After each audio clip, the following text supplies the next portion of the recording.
base d'affiches, on nous a conseillé de cibler une niche en particulier. Je m'en souviens encore parfaitement.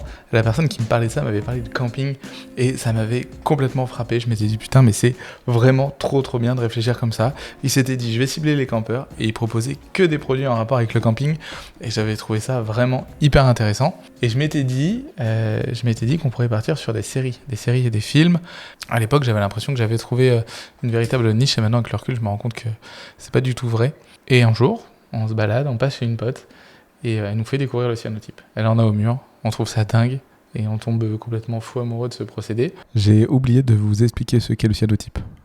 Le cyanotype permet de créer des images uniques en utilisant la lumière du soleil. C'est une méthode ancienne où des objets, ou alors des négatifs transparents, sont placés sur du papier enduit d'une solution photosensible. En les exposant à la lumière du soleil, les images se révèlent dans les tons bleus et blancs. Et on se demandait vraiment si ce serait pas mieux, parce que c'était plus une niche. Aujourd'hui, tout le monde ne peut pas faire des cyanotypes. Pas grand monde sait ce que c'est encore le cyanotype, même si ça commence à être de plus en plus connu, mais ça reste quand même un procédé qui est assez spécial. Bref, pour nous, il y avait véritablement un credo à prendre. Est-ce que ça se dit? Je ne sais pas, mais il y avait une faille et il fallait y aller. Je fais une petite recherche sur Etsy et je me rends compte qu'il y a quelques shops. Donc ça, déjà, c'est une bonne chose. Parce que s'il n'y a personne du tout, ça serait pas rassurant. Mais là, il y a quelques shops. Et parmi ces quelques shops, il y en a quand même pas mal qui font des ventes. Et pas mal qui font des belles ventes avec des beaux produits. On n'y voit que des avantages et ils sont nombreux. La première chose, c'est le fait que déjà, ça nous corresponde mieux. C'est quelque chose qui est fait main. Avant, on travaillait avec des imprimeurs, en ligne, en plus. Et nous, on les revendait. Alors même si je faisais les dessins, j'avais pas l'impression d'avoir fait quelque chose de mes mains. Là, t'as vraiment l'impression d'être un créateur. Tu peux pas te faire concurrencer par n'importe qui. Ça, c'est un truc cool. Il y a un vrai savoir-faire. Le produit est original, comme on l'a dit tout à l'heure, méconnu du grand public. Quelques personnes, plutôt dans le botanique en plus, qui font sécher des plantes et qui font des cyanotypes. Ou alors des gens qui font des très grands tirages et qui vendent ça 800, 900, 1000 euros pièce. Du coup, il y a vraiment un créneau à prendre entre les deux. Et le cyanotype, on ne le savait pas encore à ce moment-là, mais là, avec le recul, je l'ai rajouté à ma jolie fiche sur les pour et les contre. C'est que ça ouvre le champ des possibles en termes de produits. Alors, je ne vais pas spoil dans cette vidéo parce que je risque de faire un épisode dédié un peu en mode roadmap et quels sont les prochains produits qui vont arriver, parce qu'il n'y aura pas que des tirages. D'ailleurs, j'ai des tirages là. Pour le coup, c'est même pas fait exprès. C'est de se dire que derrière, il y a un futur. Ne serait-ce que pour, allez, j'en spoil un, que pour faire des ateliers. On va pouvoir faire des ateliers où les gens, les enfants, etc. vont pouvoir venir, essayer, etc. Et ça, c'est trop bien. Moi qui adore l'animation, je suis vraiment trop content de ça.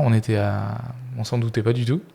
On n'a pas pensé à tout ce qu'on a pensé aujourd'hui. Là, déjà, on a noté une liste d'idées, de produits qui pourraient marcher ou non. Mais en tout cas, il y a plein de choses à faire et ça, c'est trop bien. Je m'égare. À chaque bonne idée, son lot de points négatifs. Déjà, il y a l'achat du matériel. Pour faire des cyanotypes, il y a besoin de matériel, il y a besoin de papier, il y a besoin de tout ça. Enfin bref, il y a besoin de pas mal de choses. Et en ce moment, les matières premières, on le sait tous, c'est en plein boom, tout explose. Le deuxième point, et j'aurais peut-être dû le mettre en premier, mais à l'époque, on s'en doutait pas autant, il y a un vrai savoir-faire. C'est-à-dire qu'il faut vraiment s'exercer. Ça nous a demandé énormément de répétitions pour avoir un résultat concluant aujourd'hui. Et on n'avait pas ce rendu-là il y a encore un mois ou deux. C'est vraiment en forgeant qu'on a appris à faire des cyanotypes, faire découvrir le produit. Il y a un gros travail d'éducation par rapport à la cible pour faire savoir que c'est fait artisanal, que c'est fait main. Parce que les gens qui vont voir nos affiches, si tu le sais pas, tu peux penser que c'est de l'impression quadrille, juste en bleu teinté, quoi.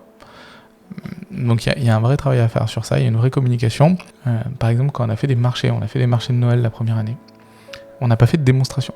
On aurait dû faire une démonstration. On aurait dû amener une petite lampe à UV, préparer des pages, le faire avec des fleurs séchées, avec un truc simple, que tout le monde puisse le faire, l'essayer, pour que les gens puissent comprendre et ne serait-ce que soient intrigués par le produit, etc. Aujourd'hui, on s'en rend compte, faire savoir aux gens que c'est fait main et que c'est un vrai savoir-faire, c'est un plus, parce qu'effectivement, c'est un vrai savoir-faire. On y passe des heures, donc c'est hyper important que le client le sache, et c'est la seule chose qui justifie le prix. Il faut trouver des illustrations ou des photos à imprimer. Ça, c'est autre chose. C'est que là, tu peux pas te contenter d'aller dans des banques d'images ou prendre des trucs sur Internet ou quoi. Là, c'est pas du tout raccord avec le cyanotype. Nous, pour faire ces cyanotypes, on a voulu travailler avec des photographes, ou alors travailler un peu avec des banques d'images au début, mais c'est parce que vraiment il fallait qu'on se fasse la main. Et sinon, aujourd'hui, on travaille que avec des photographes, que ce soit moi, alors je suis pas photographe, mais je prends des photos, ou avec des photographes pros, pour avoir des beaux clichés. Et voilà, c'est un art. C'est un art d'imprimer des cyanotypes, mais c'est un art de bien viser dans l'appareil photo. Et le fait de pas cibler tout le monde. Là, forcément, on cible une clientèle qui est un peu plus aisée, hein, forcément. Là, sur le prix de lancement, on est à 60 € l'affiche. Bon, pour du A4, 60 €, tout le monde ne peut pas se permettre de mettre autant dans un aussi petit élément de décoration. Moi, j'ai très envie de mettre le paquet sur les cyanotypes pour plusieurs raisons. Déjà, il y a de plus en plus de concurrence. On voit qu'il y a des petites boutiques comme ça qui émergent par-ci par-là. Donc ça, je pense que c'est un bon signe. Ça veut dire qu'il y a de la place. Il y a les grands magasins. Il y a Leroy Merlin, Casto, qui commencent à avoir des reproductions. Donc là, pour le coup, des impressions quadrilles de cyanotypes. C'est une bonne chose, ça va éduquer le grand public, les gens vont s'habituer à en voir.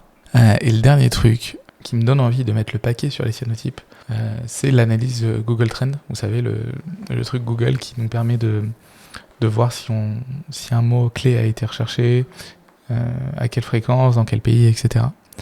On peut voir là que sur les quelques dernières années, ça augmente. Et ça ne fait que augmenter.